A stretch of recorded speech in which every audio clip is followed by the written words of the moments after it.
I think, one of the things that I've certainly, in lots of conversations I've been asked many times, and just discussed this conundrum about bringing the people and procurement functions together. Where does responsibility lie? Who's in charge of, work capacity? And all it's complicated.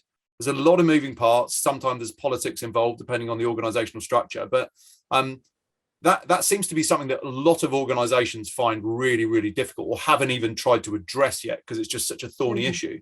But how do you think we most effectively merge those capacities, those functions? So it is complicated, for sure.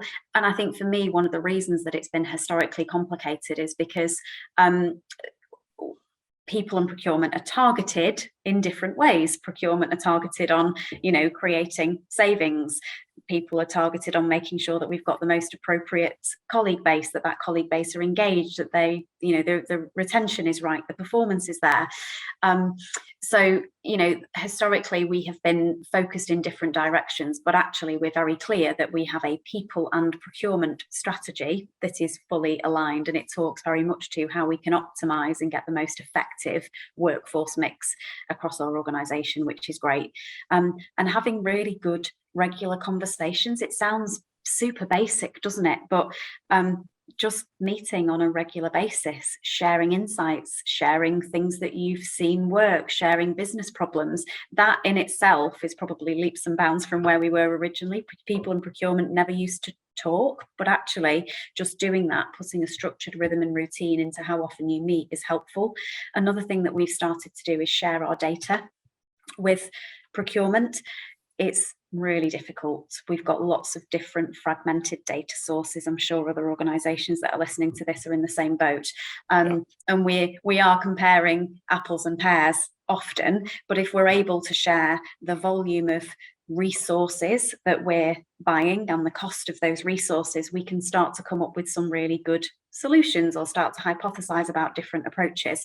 But being really clear about the data that you have access to, what you're looking at and what your basis of preparation is really important. And then just being open, transparent, and creating that element of psychological safety, because the reality is, in order to deliver our business strategy and optimize our workforce, people and procurement have to be working together. There's no other choice. No longer a procurement there to create contracts for us. They are delivering valuable streams of work, and they're really, sweating our services contracts in the most appropriate way. They are the experts, but what we can do is help our business and be more informed about whether, services procurement kind of engagements are actually more effective in solving some of the business problems that they might be facing from a permanent colleague perspective.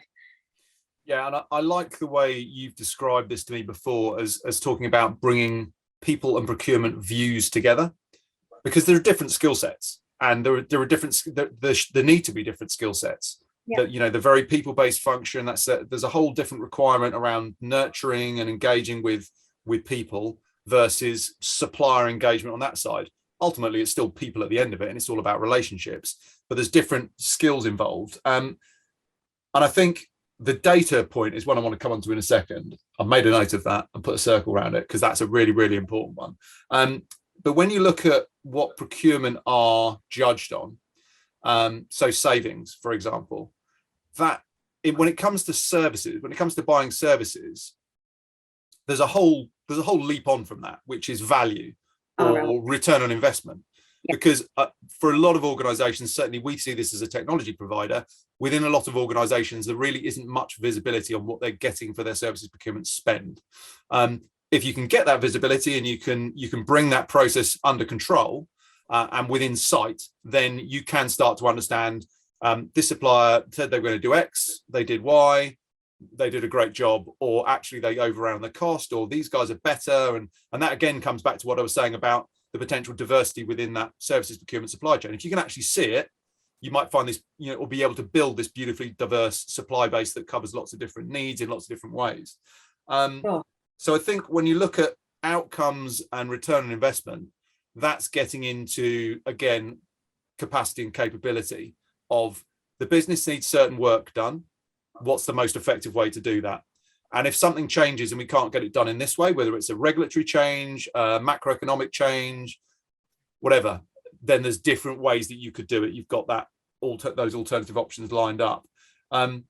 So I think that's a fascinating area. But as you say, it's about collaboration. It's not a question of making the two different functions do just one thing. It's just, and it's not a threat to either side. It's just an effective collaboration. And it also always takes me back to a conversation I had with Bruce Morton from Allegis quite a while ago, where he was talking about this concept. He's a real thinker, Bruce, and he was talking about this concept of work design architects, future job title. And I think that where that's almost like straddling or engaging with both sides of that equation as effectively, you could say, is that an evolution of strategic workforce planning, workforce optimization, or is it just exactly what workforce optimization is? But the data, I just think that's incredible, because the power of the data that procurement could have on what they're buying through services is absolutely massive. And in terms of how that could educate and inform the business, it's enormous. Rather than the CFO saying cut costs, they might be saying spend more on consulting in that area because it's driving, bottom line growth or, overall business revenue. Exactly. And when you tie that together with work capacity or employee and time and materials capacity data, you can just do some amazing things. You've got to collect the data, but if you've got that data, then what a workforce optimization function, bringing together people and procurement, can deliver to the C-suite is absolutely worth its weight in gold. Yeah, for sure. And just going back to the point you made around people and procurement, I think you're right. It's about simple collaboration, but it's about appreciation and listening. And I'm a council member of SIA, and I've been part of the council for about 3.5, 4 years now, and I've seen an increasing shift from lots of the people sat around the table that are procurement category experts to many more people folks sat around the table too. So the dynamic of those discussions has absolutely changed. And to your point, whether we're wanting, whether we've got a team of colleagues or whether we've got a team of individuals delivering a service for us, we want to know that we're reaching the most appropriate outcome. We want to know that we're investing our money and our energies in the right place. So delivering on, focusing on return on investment is critical, and that's harder to do when you have limited visibility of data. And it's a constant worry for both procurement and people, because we know we've got an expensive stream of activity happening there, and it's probably creating way more value than we give it justice for, but we can't see that tangible value being created at the moment. And that's our biggest challenge and hurdle for this year, I'd say.